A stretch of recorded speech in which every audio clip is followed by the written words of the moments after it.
Okay, so a reminder of where we ended off last time. So last time we talked about the neuromuscular junction, so the connection between our somatic nerve and a skeletal muscle cell. So this looks a little different than the connection we saw when we were looking at autonomic nerves, at those autonomic effector junctions. Those ones look kind of like spaghetti fingers with weird knuckles on them, right? Like they had varicosity on them, and we had a kind of diffuse spread of our neurotransmitters. Here at the neuromuscular junction, we have a specialized structure at the end of a motor neuron called the terminal bouton that fits into a specialized structure on the muscle called the motor end plate. Otherwise, this works pretty much the same as we've seen before in our different types of synapses. We have an action potential coming down, triggering the calcium to come into cells so that we release our neurotransmitter. In this case, our neurotransmitter is acetylcholine. Binds to receptors. This time they're on that motor end plate of the muscle. Okay. This triggers the opening of channels. Specifically, in this case, our receptor was a nicotinic cholinergic receptor. So we directly opened an ion channel, no G protein, nothing involved here. We have overall lots of sodium moving in, creating depolarization. So our end plate potential, so basically the action potential in our muscle cell is always going to be positive. It's always going to trigger a muscle towards contracting. Okay? And then we clear out our neurotransmitter, our acetylcholine, either by breaking it down with an enzyme and also partially by taking up the choline part so we can make more acetylcholine. So that's our reuptake here. Okay. So checking over our final bit, some toxins in the world, some poisons, work by targeting this neuromuscular junction. Okay. So we're going to think about how the neuromuscular junction works, partially by thinking about how we can attack it and make it stop functioning. So I want you to guess first, what would happen if you got a somatic motor neuron to release extra acetylcholine? Right, we're going to poison people or treat them medically, depending. We can basically make their muscles floppier, or we can make their muscles spasm.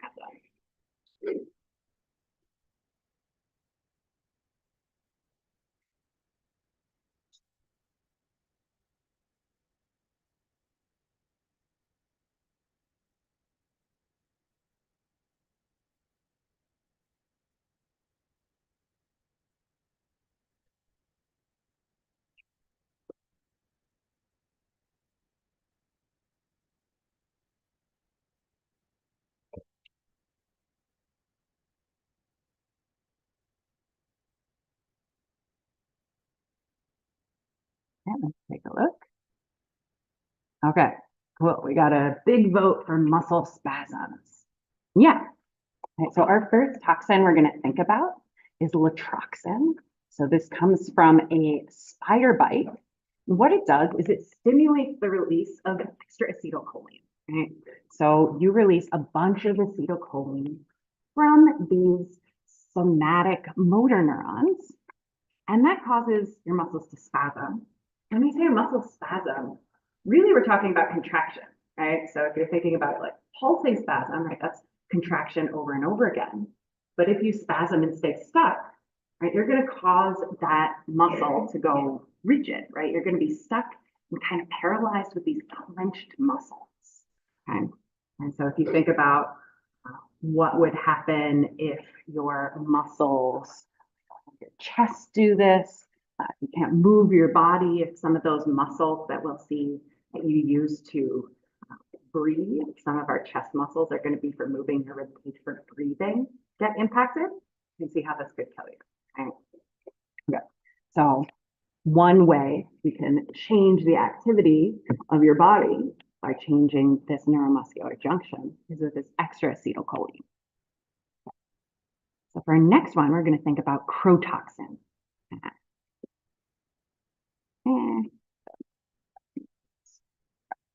So for chromotoxin, this is a toxin from snake bites.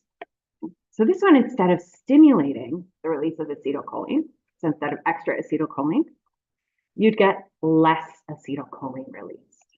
So it would have the opposite effect, but can still kind of paralyze you. But this time it's going to be a flaccid paralysis. So this is like, you don't have acetylcholine. So even if you think about it, even if you try to move your arm, you can't make those muscles contract because you're not releasing acetylcholine. So you can't trigger that muscle. You can't trigger that nicotinic cholinergic receptor to open and let in sodium. So you're never going to get that end plate potential. You're never going to get enough of an action potential in the muscle. So this is likewise a problem, just on the opposite end. So for our final poison, we're going to think about muscles where we block our nicotinic cholinergic receptors. For a third toxin that can affect our neuromuscular junction, what do we think is going to happen?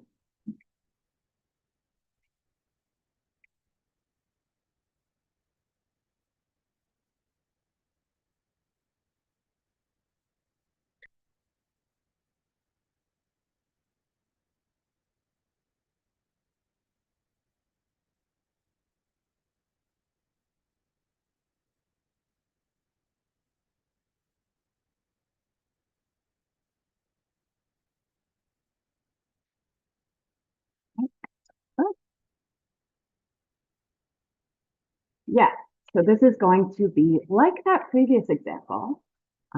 We're going to have our curare. So this is like a poison dirt frog kind of situation. When we block nicotinic cholinergic receptors, we have that same kind of effect as if we had not released acetylcholine in the first place. So we are again going to end up with this kind of excessive relaxation, right? Because we're not going to open these receptors, they're blocked, right? So again, we can end up with this kind of paralysis. So now we're going to switch and talk about the muscles themselves, right? So that's how we trigger muscles. Now we're going to think about the shape of muscles, what's inside our muscle cells, and why they contract and how they contract, right? So we're thinking specifically about skeletal muscle here. So we're thinking about that target of our somatic branch of the nervous system. We'll come back to smooth muscle and cardiac muscle later on, not in this unit. So we're going to start by looking at the general anatomy of skeletal muscles. So you've been naming a bunch of skeletal muscles in lab, but if you look more closely, if you look deeper, if you look with a microscope or look on a slide, you're going to see that there are a lot more things going on than you can see with the naked eye. So first thing, around our muscle overall, you're going to have layers of connective tissue. So in the lab, we have mostly peeled these off for you, or at least partially peeled these off for you. You may have noticed that some of the muscles kind of look whiter, shinier, look like they have a kind of film on them versus not. This might be partially because of this. So every muscle is going to be wrapped in the structure called the epimysium. Anytime you see this MY kind of in the middle of a word, it should be triggering your mind to think it has something to do with muscle, right? So our epimysium is this outer layer around our large skeletal muscle. So from the epimysium, we also have pieces of this connective tissue that kind of dive in to our muscle. So that's our perimysium. So the perimysium going in, and it's wrapping our muscle cells, our muscle fibers, into little bundles. So you can see that we have grouped together a bunch of muscle fibers here in our cross section. And these little bundles are technically referred to as fascicles. So these muscle bundles are muscle fascicles. Within each fascicle, so within each little group that we've grouped together, surrounded by this perimysium, you're going to have hundreds to thousands of muscle fibers. So you can get even smaller after this level. When we get even smaller, we're going to have this connective tissue kind of around and between each of those muscle fibers. So it's in the slightly grayer color here. That's the endomysium. So endo usually means just like kind of inside. So this is our most inside layer of connective tissue, the endomysium. Okay.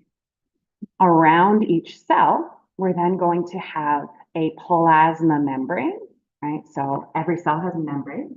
In the case of our muscle, we're going to refer to that membrane as the sarcolemma.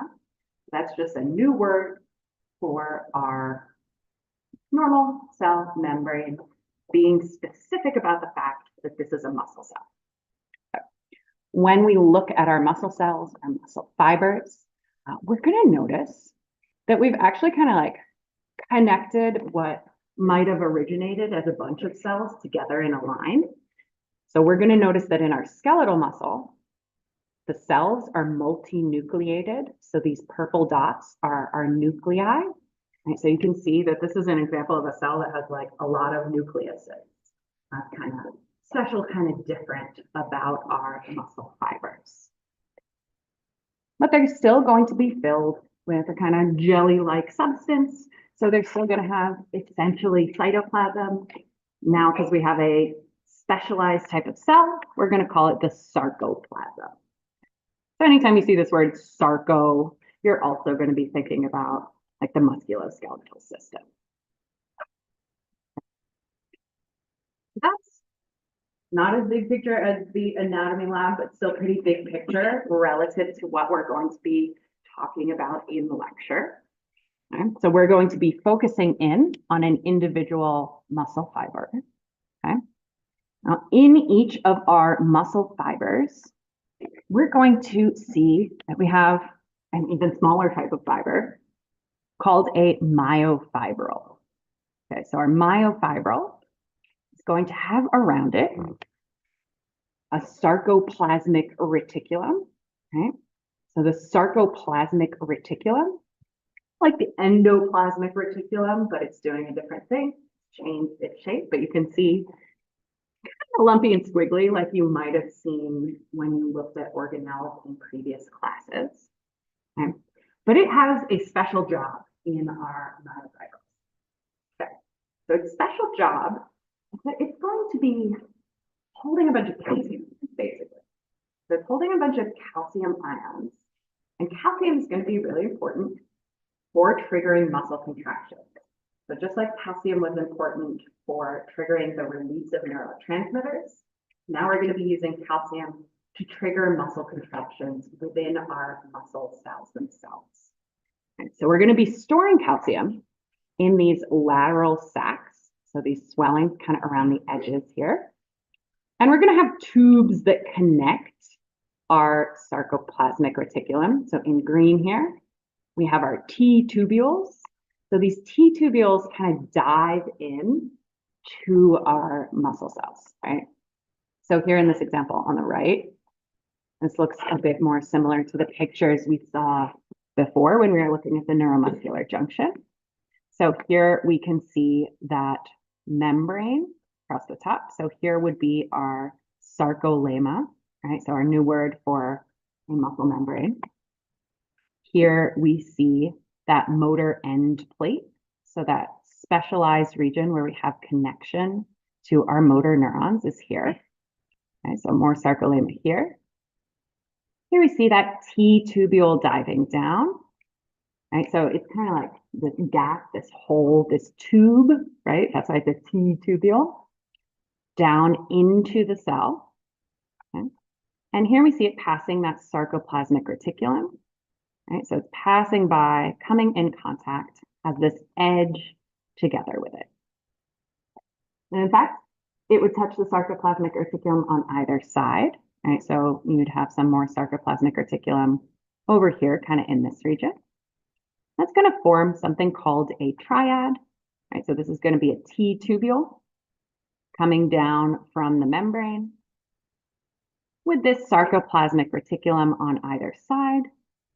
And the specific part of the sarcoplasmic reticulum that's touching our T-tubule is the lateral sac. Okay. So we have these T-tubules coming down past these lateral sacs of the sarcoplasmic reticulum that are full of calcium. Okay. So we're going to come back to that calcium in a little while. Okay. Zooming even deeper in, we're going to be looking at our myofibrils.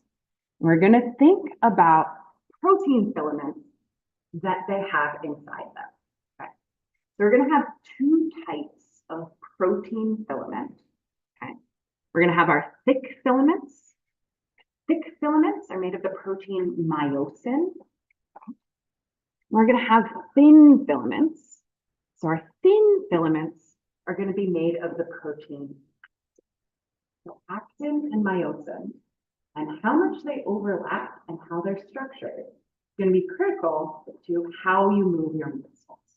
Okay, so thick myosin, thin actin. They're going to be forming a structure called a sarcomere. I did put up an activity for you after Monday, in addition to opening the practice exam. I put up an activity on structure of a sarcomere, helping you identify the different parts of it so that you can be sure you understand all these pieces before we get to the exam, because it's a lot of letters, a lot of words. You can do that multiple times. Hopefully some of you took a look at it already. We're going to talk about the structure of the sarcomere right now. Okay. So when we're looking at our sarcomere, right, we are going to have our thick filaments and our thin filaments, right, and we see them connecting, right? Okay, so I'm actually going to start going rogue, start here with our M line. So I like to start in the middle, right? So here's a thick filament made of myosin, right? So thick filament made of myosin. And the M line is in the middle of the sarcomere, connecting the myosin, right? So lots of M words together. The M line connects myosin. Those are our thick filaments. Now I'm going to jump to the other end of our sarcomere. Okay. So at the ends of the sarcomere, the green I'll show it, we're going to be bracketed by Z lines. So this squiggly part is the end of the sarcomere. Okay, so here's one end of our sarcomere, and here's the other end of our sarcomere. So these are called Z lines because they look like a bunch of Z's, right? Z is the last letter of the alphabet. They're at the end. Right, so those are our Z lines. They're also connecting thin filaments. So we connected the myosin, our thick filament, with the M line. So now we have this Z line to connect our thin filaments at the ends of the sarcomere. So here you see in purple, those thin filaments are actin, projecting a little bit towards the center, but not all the way. Right? So M line in the middle, Z line at the end. Each of those two lines connects one of our types of filaments. Okay. So now I'll erase these and we'll talk about the other pieces. Okay. So those are our like firm connections. But when we first discovered sarcomeres, we discovered it like under a microscope slide, right? We didn't just stumble across a cartoon image lying on the ground as our first sarcomere. So they were named for how they look on a microscope slide, right? The banding pattern we see. So here in this banding pattern, you can see that we have that M line connecting the myosin in the middle, and the Z line is this thick dark line out at the end. But we have a couple of other obvious differences in coloration. Okay, let's step out from the center. Okay. So if we're stepping out from the center, from this M line, we're going to see we have an H zone and an A band. Okay.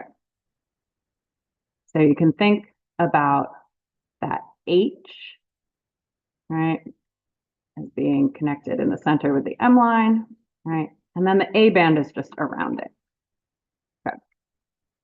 So what this is talking about, the reason we see these differences in color have to do with where we see meiosin. Okay.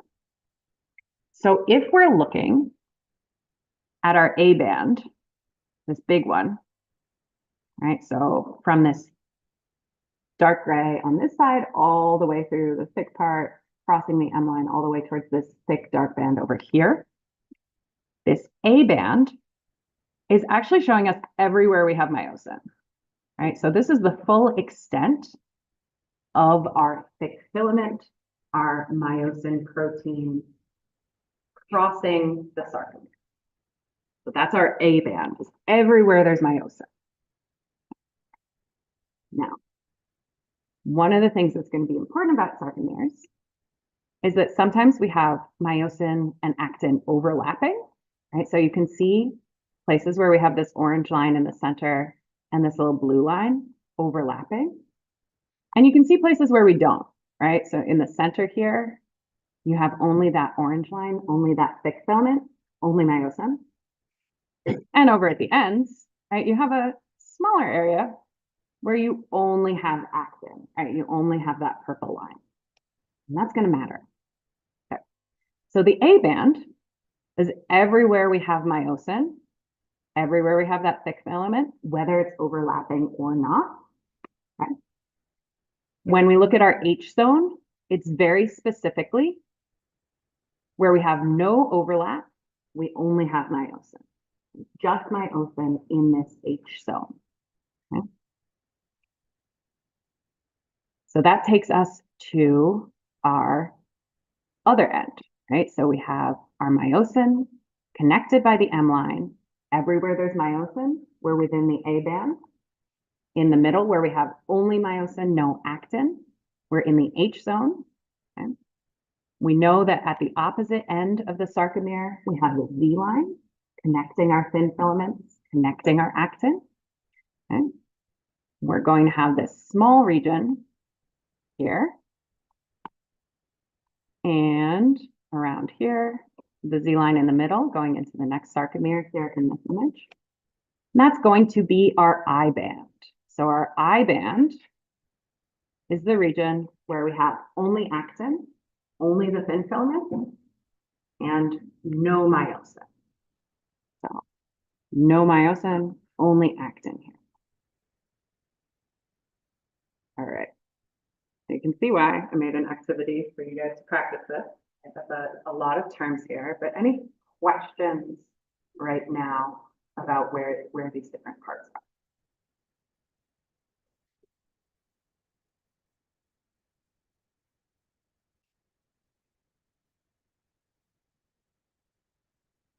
So we're going to focus in on each of the filaments. Right? So when we're looking at the sarcomere, right, we have our thin filaments connected by the Z line, projecting towards the center of the sarcomere.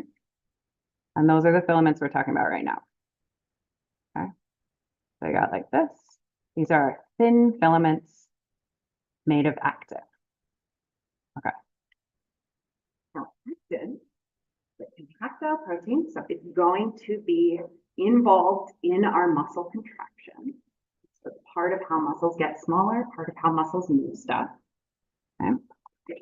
Each little bit of our actin is going to look kind of like an olive, right? So this is a little bead of G actin, right? So our individual little piece of this thin filament made of G actin. We can see that on each piece of G actin, in the center here, we have a myosin binding site. Okay. So this is a place you're going to want to be careful when you read terms and when you use them. Okay, so on actin, we have a myosin binding site. So it's named for what it's going to attach to, not the molecule it's on. Myosin binding sites are on actin. There's a point where we're going to grab onto myosin eventually. Okay. So when we have these G-actin molecules, to make a thin filament, we're going to make something bigger, right? We want to make a big long string. Okay. So here we can see that those individual G-actin molecules link up, right? So here we see them linking up into F-actin, which is like one strand. Okay. And ultimately, our thin filaments are made of a double strand of that actin, right? So we're going to see that we have one big strand here, one big strand here in a double helix. So that's what the thin filament would look like if we're looking at just the actin. But we're also going to have some other molecules, some other components of this that help us regulate when we contract versus when we don't, right? So we're ultimately going to see that myosin binds to these binding sites whenever they're exposed, right? Whenever we see the myosin binding sites on actin exposed, we're going to grab onto myosin. But we don't want that to happen all the time, right? Because that's how contraction happens, right? And you do want to be able to relax your muscles. So we're going to have some fibers that cover over those binding sites and block them. And at rest, when you have a relaxed muscle, we're going to be relaxed. We're going to cover over those myosin binding sites so that our thick and thin filaments are separate. They're not holding on to each other. Okay. So that's the point of these next couple molecules. Okay. So here we can see tropomyosin. That's this long pink spaghetti thing. And you can see that it's going over the center of each of those myosin binding sites on this actin, right? So it's covering over these little holes on the olive, right? So it's blocking that binding site. So when it's blocking, it means that we're relaxed. We're in our relaxed state. We're not contracting. We're not grabbing onto myosin. Okay. We are going to want to contract sometimes though, right? So we don't want to cover those binding sites forever, always. So we're going to have a molecule that helps us push it aside, helps us push the tropomyosin off the binding sites. And that's what this little snowman is. So this little pink snowman on here, that's our troponin complex. So it's going to work like a lever, kind of pushing on the tropomyosin. So it's going to be able to push this tropomyosin off the binding sites so that they're exposed, right? So it might go over here. And that is what is going to allow myosin to bind to actin, which is going to kick off our contraction. So if we look at the troponin complex, right? So this guy, its job is to push tropomyosin off to expose our myosin binding sites on actin. So it has some parts. Has a part that attaches to the actin, right? So you can see it sitting on the actin. So here we see that I part attaching to the actin. It has a T part attaching to the tropomyosin. And it's going to have a C part where we can bind calcium. So wouldn't worry about knowing what order these are on our little tower, but you want to know what does all those three things, right? Binds to actin, binds to the tropomyosin, binds calcium. So the calcium part is important, right? The calcium is going to trigger our muscle contraction. So when the calcium binds to the troponin, it's going to change shape a little bit. It's going to push tropomyosin off those myosin binding sites on the actin, allowing the actin to grab myosin. We'll be talking about that in detail. Before we do, let's think about the myosin. The myosin is our thick filament. So we said we had our thin filament, our actin, the Z lines at either end of the sarcomere. Okay, so here was our actin, our thin filament. That's what we were just talking about. And now we're talking about the myosin in the middle. So myosin is bound together at the M line in the middle, right? And it's going to look like this, right? So it's the thick filament in the middle, like that. I'll draw it a little thicker. Okay, so that thick filament in the middle is made of myosin.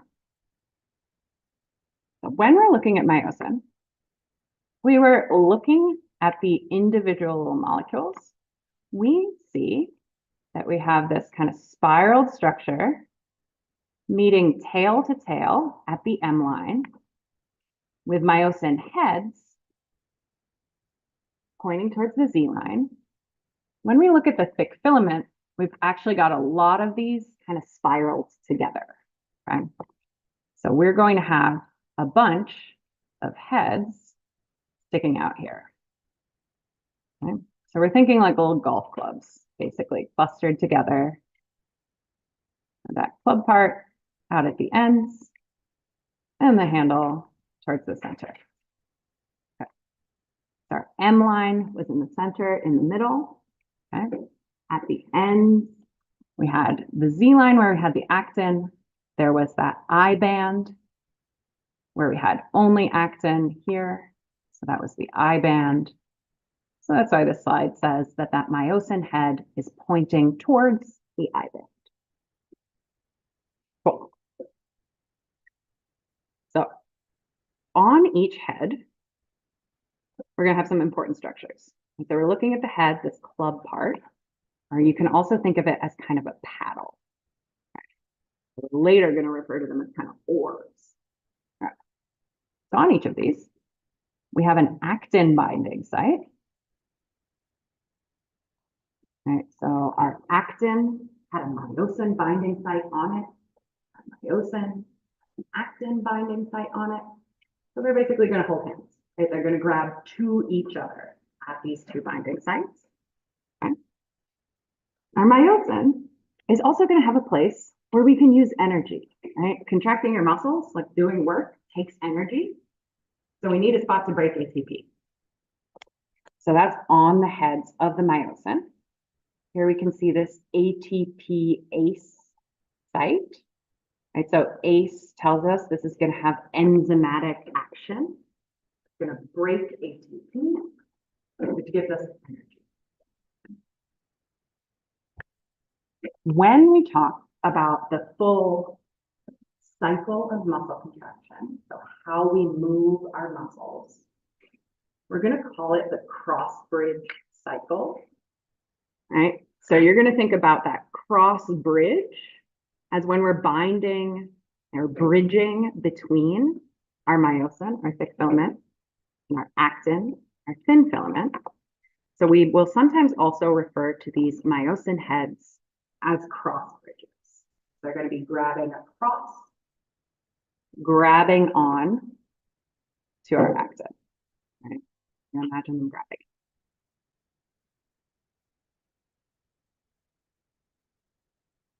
The final component of our sarcomere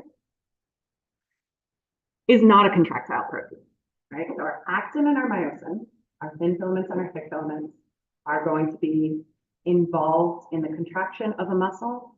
The titin is really an elastic part. So the titin is not going to be involved in the cross bridge cycle, the contraction of the muscle itself. It's just going to be kind of at the ends of the thick filament, acting like a spring, basically just kind of holding everything. So it wasn't involved in any of like the labeled zones, particularly on our sarcomere, although we can see here on the image, it's occupying that I band. Okay. It's just supporting the structure. So it's anchoring those filaments between that M line and that Z line. Oh, I should have also pointed out, I know it's coming up in a question that we're going to ask. So you'll notice that the cross bridges, those myosin heads, right, we're not covering the entire thick filament. There was a little bit in the center here where we had no heads. That's called the bare zone. this is giving us some structural support here. Okay. Those are the pieces of a sarcomere. The sarcomere is going to be the sort of contractile unit of our muscle. Okay, so it's going to change shape, ultimately changing the shape and length of our muscle. So now we want to understand how it does that, why it does that. Okay. Overall, our force in a muscle is going to happen when our sarcomere contracts. When we look at the sarcomere contracting, we don't actually have the proteins getting shorter, the actin and myosin. We have them grabbing onto each other and pulling. They're going to kind of slide past each other. So this is called the sliding filament model. Our actins are thin filament, our myosins are thick. Okay. When we say they're sliding, right? So imagine this marker is my myosin. My hand is going to be my actin. So my V line is in my hand here. This is my thick filament, my myosin. I'm going to hold it in my mouth for the outline. And so when we slide, we're doing this. That's it. All right. So you can see my sarcomere gets shorter and longer. And so when it gets shorter, that's going to be contraction. When it gets longer, that's our relaxation or stretching, right? But the marker isn't changing its size. My fingers aren't changing their size. We're just sliding past each other. So we're changing how much they overlap. And that's it. Changing the amount of overlap. So we're going to change the amount of overlap by grabbing on to the opposite filament. So actin is grabbing to the myosin, myosin is grabbing to the actin. We're going to flip the thin filament, the actin, towards the center. We're going to pull on them towards the center, making the sarcomere in full shorter. Now, in order to do that, we're going to need to use ATP. And we're going to have a series of steps where we grab on from our myosin to our actin. We pull it towards the center, then we let go. This is going to be called the cross-bridge cycle. It's going to be our series of steps. This is going to be generating that force. This is where we're going to use energy. Overall, we do need to couple this to our depolarization. We need to couple this to that signal that we got from a nerve at the neuromuscular junction. So we're going to see coupling, pairing between the excitation, that depolarization, and turning on the cross-bridge cycle to create contraction. That's what excitation, contraction, coupling means. And in the future, we're going to be thinking about the details a little bit of the muscle cell metabolism, thinking about how they're making ATP, but that's going to for sure be in our next unit. So on Friday, I'll tell you how far we got through this. And so I may kick out some questions from the practice exam if we don't get to that topic. Okay. Are we going to be thinking about sarcomere? So you want to know the parts of the sarcomere. So you're going to do that activity if you haven't done it yet. And if you have done it, you're going to practice until you know it cold. And we're going to know that the sliding filament model means we're just sliding our filaments past each other to make our sarcomere shorter. So our muscle contraction is the shortening of a muscle. The muscle is attached to bones on both ends. So when it gets shorter, we move, right? When it gets shorter, we pull. Right? So this is caused by the thick filaments and thin filaments overlapping, neither of them actually shortening. Okay. So when we're contracting, when our sarcomere is shortening, let's think about what is happening. Which of these are going to be true?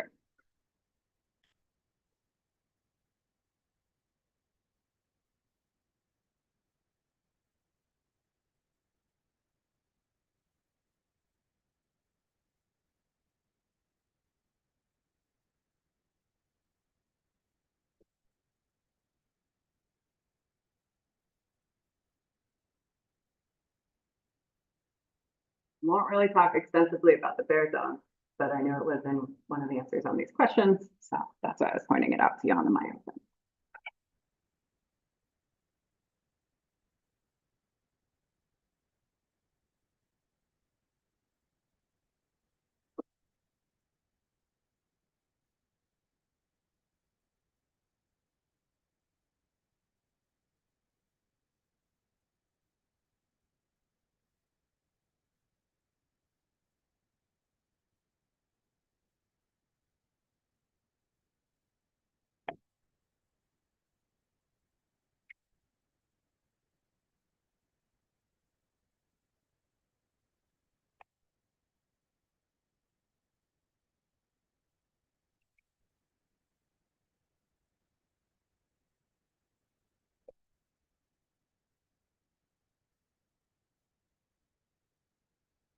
Okay, let's take a look. Okay. Good. So the most popular answers are the two correct answers. So let's think about that. So when we were thinking about the sarcomere, right, our Z line was the connection between our actin on either end, right? So that was our Z line. And we have the thin filaments projecting inward. Our M line was in the middle, connecting our thick filaments, our actin, or sorry, our myosin. So here's our myosin in the middle, connected by the M line. Okay, cool. So when we think about those ones, right, this M line for the myosin is not going to change shape, right? So that's our M line. So it's going to stay holding our myosin together in the middle of the sarcomere. That Z line is also not going to change shape. It's just anchoring the thin filaments to each other. So that's our Z line, connecting our thin filaments, our actin. Okay. Neither of our actual proteins are going to be shortening either, right? So we're going to be going from this version of a sarcomere to like, keep these exactly the same. So thick filament, myosin staying the same length, right? M line staying the same. All we're going to be doing is bringing things closer together. So now we'll have like this, right? So our sarcomere will look like this. It's shorter, okay? But our proteins are staying the same length. Okay, cool. All right. So what actually changed here, right? So the myosin didn't change, right? So that's the same. Our actin didn't change. Maybe my drawing it did, but that's the same. Trying to draw the same thing. Our A band was where we had our, where we had our myosin, right? What we have changing is our area overlap, right? So we have only our area of overlap here and here. Now we have more overlap here and here, which means that our zones of no overlap have changed, right? So this is shrunk and this is shrunk. Okay, cool. So here we see that sliding filament model, that change in a bigger, better drawing from your textbook. Right? So within this contraction, we see our H zone center changing, right? Our A band where we had our full myosin staying the same. Our Z line is staying the same, but that I zone where we had only actin, only thin filament before is shortening. Overall, our sarcomere is shortening. You can see that happening in a histological slide as well. Next time, we're going to be talking about the cross-bridge cycle. So before Friday, you haven't practiced your sarcomere, drill yourself on the sarcomere, draw the sarcomere over and over again, make flashcards about the sarcomere and its parts, and take a quick look at the cross-bridge cycle. Take your first look at this figure, try and understand some of the parts, because that's what we'll talk there on Friday.